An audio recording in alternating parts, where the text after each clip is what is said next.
అందరూ potato chips చూసుంటారు, banana chips చూసుంటారు. అలా ఇప్పుడు చామదుంపల చిప్స్ ఎలా ప్రిపేర్ చేసుకోవాలో చూపిస్తాను. చాలా టేస్టీగా ఉంటుందండి. ఒక్కసారి ట్రై చేయండి ఈ రెసిపీ. చామదుంపల్ని మట్టి ఉంటుంది కదా, వాటిని క్లీన్ చేసుకోవాలి. కొంచెం వాటర్లో ఒక 10 మినిట్స్ అలా నానబెట్టేసుకొని అట్లా శుభ్రంగా క్లీన్ చేసేసుకొని దాంట్లో సాల్ట్ వేసుకొని మనం ఒక 3-4 విజిల్స్ వచ్చే వరకు ఉడికించుకోవాలండి.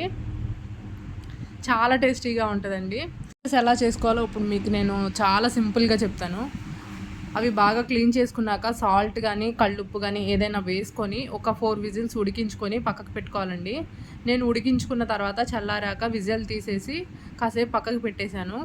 అట్లా పక్కకు పెట్టేశాక మనం అట్లా చూపించే విధంగా తొక్క తీసేసుకోవాలి. నార్మల్గా మనం కర్రీ ఎలా ఉడకబెట్టుకుంటామో అలాగే అట్లా అన్నిటికీ పీల్ తీసేసుకోవాలండి. తొక్క తీసేసుకొని మనం ఎలా అంటే మనం చిప్స్ కట్ చేసుకుంటాం కదా, అంత సన్నగా కాకుండా కొంచెం మందంగా కట్ చేసుకోవాలి. అట్లా మొత్తానికి తొక్క తీసేసుకొని పెట్టేసుకొని కొంచెం సన్నగా కట్ చేసుకొని పెట్టుకోవాలి.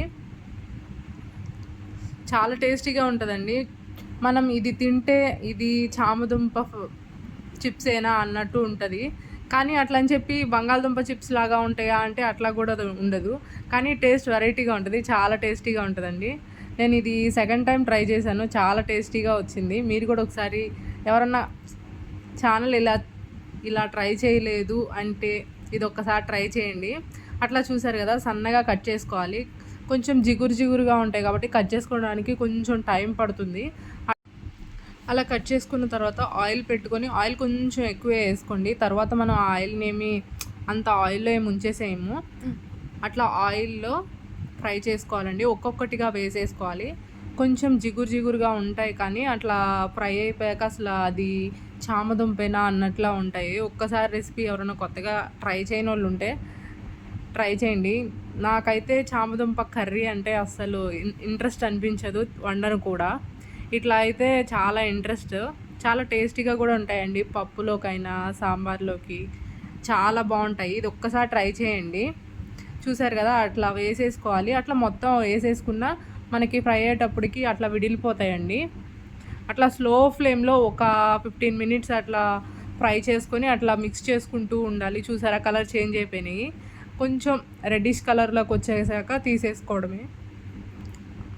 తీసేసుకోవడమే. ఆల్రెడీ మనం ఉడికించాం కాబట్టి లోపల ఉడకదు, అలా ఏం ఉండదు. అట్లా ఉడికిచ్చేసాం కాబట్టి ఉడికించి సన్నగా అట్లా కట్ చేసుకున్నాం కాబట్టి ఏం పర్లేదు. కొంచెం మెత్తగా ఉన్నా కొన్ని కరకరలాడుతున్నా పర్లేదు.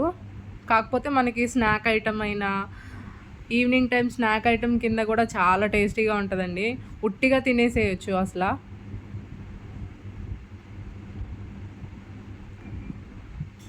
చూసారా, అట్లా కలర్ చేంజ్ అయ్యాక మనం తీసేసుకోవడమే.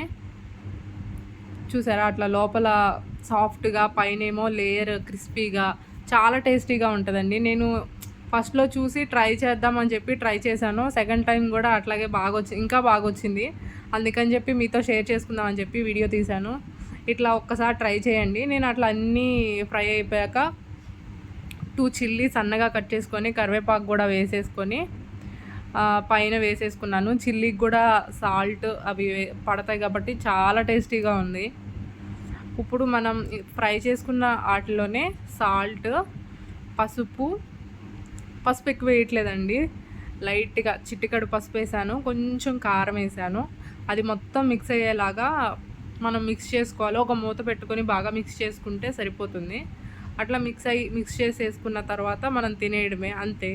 చాలా టేస్టీ అండి. సింపుల్. కాకపోతే మనకి అవి కట్ చేసుకునేటప్పుడు చాలా టైం పడుతుంది, అతుక్కుపోతూ ఉంటాయి. మనం అది ఒక్కొక్కటిగా తీసుకొని పక్కకు పెట్టేసుకుంటే ఆరిపోతాయి. ఫ్రై చేసుకునేటప్పుడు అట్లా ఈజీగా ఫ్రై చేసేసుకోవచ్చు, అంతే. వీడియో నచ్చితే లైక్ చేయండి. Thanks for watching. Please do subscribe.